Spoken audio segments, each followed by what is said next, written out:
Hey everyone, welcome back to another video. So Russell Brand has made a video that I guess went a little bit viral over on X recently, and he has somewhat called out Douglas Murray and Sam Harris when they are having a conversation together. So Douglas went on Sam Harris's podcast and they're talking about the ideas of anti-Westernism, like on the right and on the left at the moment, with lots of people just saying that America or the West in general is to blame for everything wrong with our society. And well, the Jews are also responsible for everything bad in society as well. And really, I think what Russell Brand was trying to do is I think Russell Brand is a free speech absolutist. And I think that if you've got one side like Douglas Murray's camp that is saying that it's dangerous to have these people that don't know what they're talking about online, I think you've got Russell Brand going, hang on a minute, you're no better than these totalitarian people because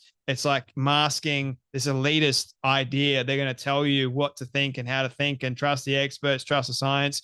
The thing is, Douglas was not doing that at all, which is what I think lots of people have gotten wrong with the debate with Dave Smith that he had and all the other conversations that Douglas has had after.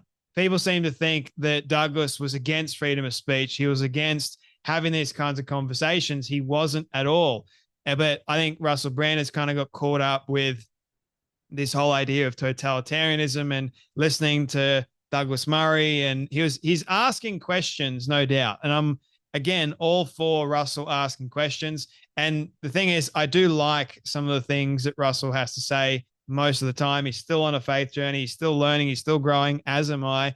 And when it comes down to this idea, who has the authority here to tell us what we should believe and why we should believe it? Who really has that kind of power or authority? And I believe the only one that has that is God.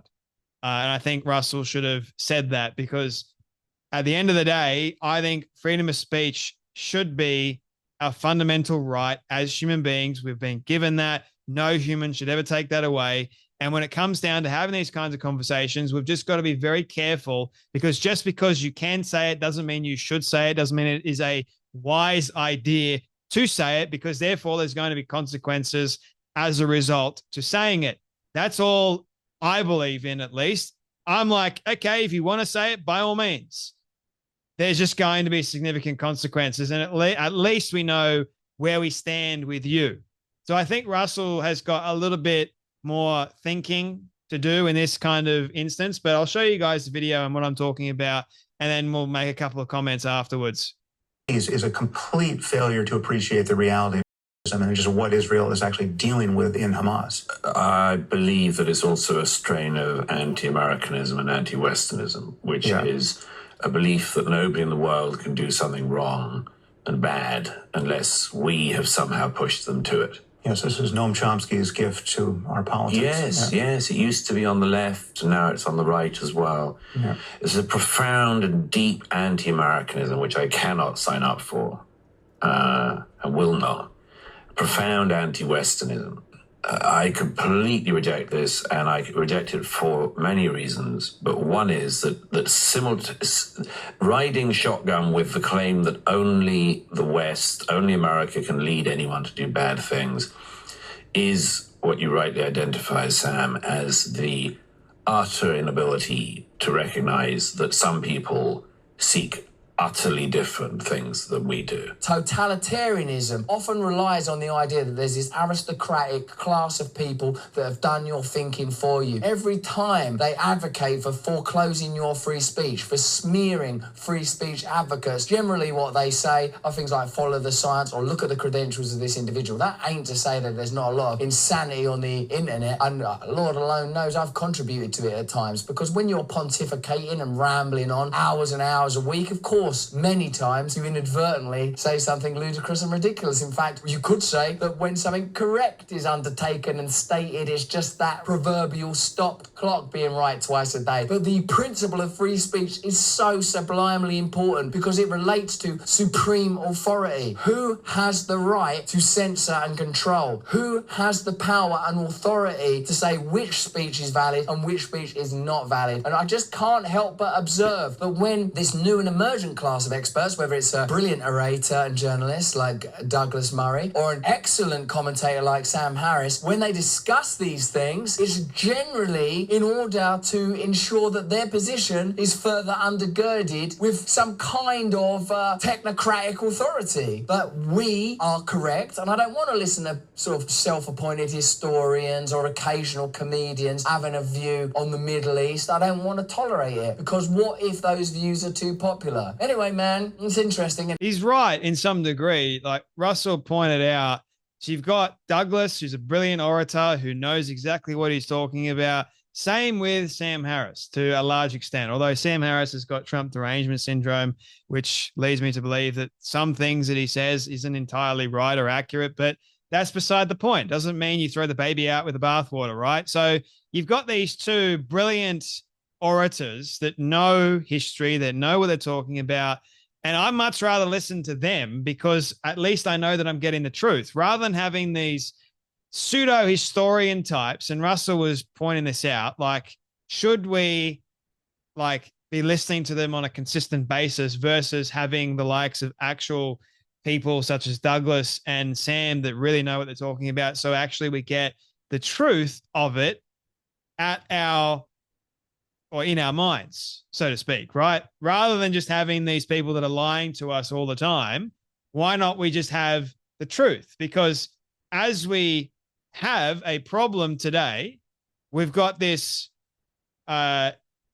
issue with censorship at the moment. And I don't believe for one second that these people that are talking about pseudoscience, pseudo history, pseudo whatever should be censored or should be banned. Douglas was not saying that at all.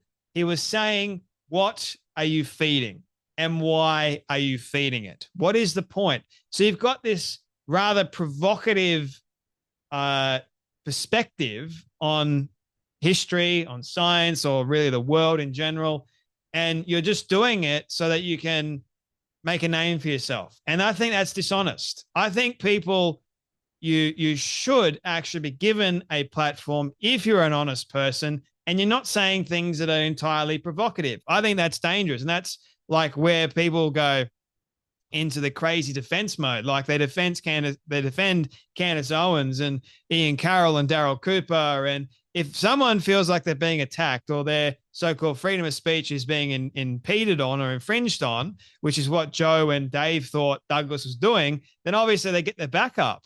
And Jordan pointed out recently that these people are bad faith actors. They're not really doing it to further the truth.